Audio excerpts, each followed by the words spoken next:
وبركاته. الحمد لله الأجلل الفرد القديم الواحد الأول. أنت مالك الناس ربا فاقبل، ثم الصلاة على النبي الأفضل. وقال تبارك وتعالى في كلامه المجيد: أعوذ بالله من الشيطان الرجيم، إنما يتقبل الله من المتقين. صدق الله العظيم। আজ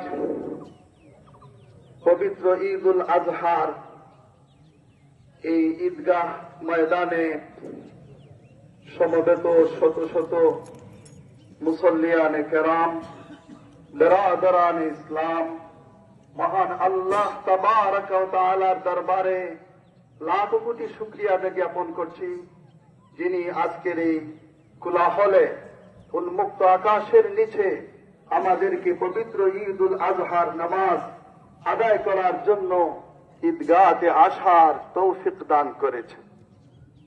গেল বছর এই দিনে অনেক মানুষ আমাদের সাথে ঈদগাহে নামাজ আদায় করেছিলেন, কিন্তু আজ তারা আজকে পরপারে চলে গেছে।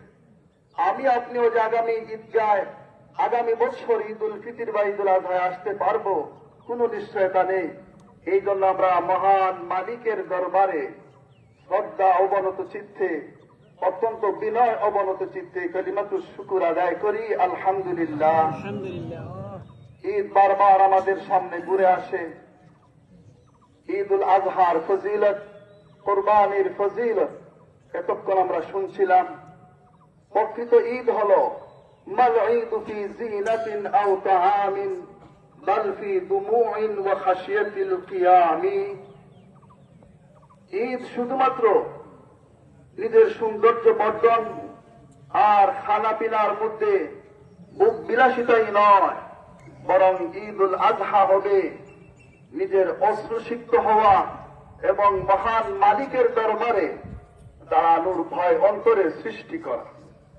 কবির ভাষায় মাল ঈদ ফি যাহকাতিন নাস ওয়াল লাবি ইন্নামাল ঈদ কলব জালাতিল আদাবি।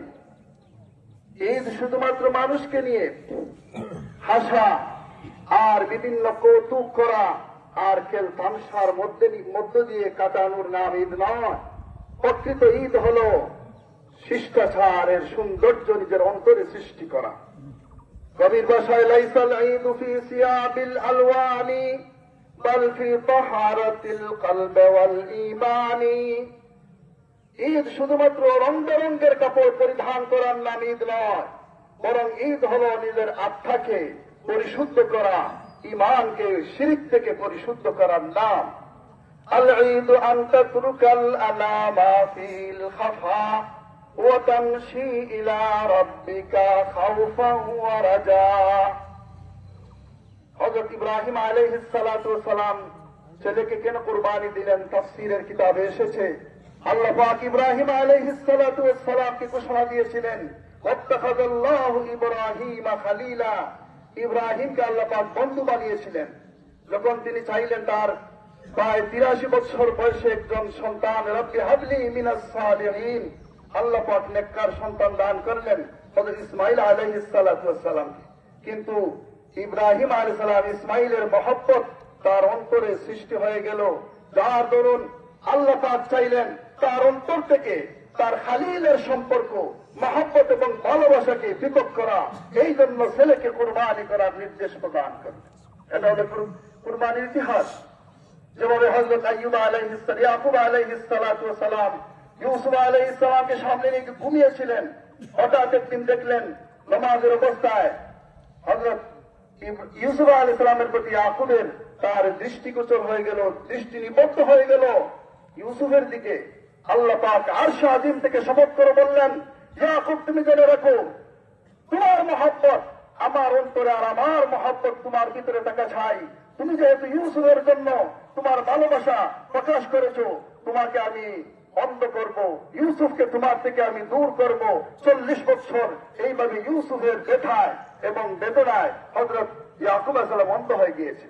আসাদুল বালায়ে আল আম্বিয়া। এই জন্য আমরা ইব্রাহিমী চেতনায় নিজেকে উজ্জীবিত করতে হবে। যখনই আমাদের ইমান ইব্রাহিমের ইমানের মতো ইমান হবে, তো আমরা সারা বিশ্ব জয় করতে পারবো। আল্লামা ইকবালের ভাষায়, আজ বিহি হো ইব্রাহিম কা ঈমান পয়দা, আজ বিহি হো ইব্রাহিম কা ঈমান পয়দা, আগ কর সিকতি হ্যায় আন্দাজে গুলস্তা পয়দা। যদি ইব্রাহিম ঈমান আমরা এখন সৃষ্টি করতে পারি আজ, তাহলে এখনো আমাদের অগ্নিকুণ্ড ফুল বাগানে পরিণত হবে। আল্লাহ পাক আমাদেরকে আজকের আশা আমাদের আগামী কুরবানি দেওয়া কবুল করুন। ওয়া আখিরু দাওয়ানা আলহামদুলিল্লাহি রাব্বিল আলামিন।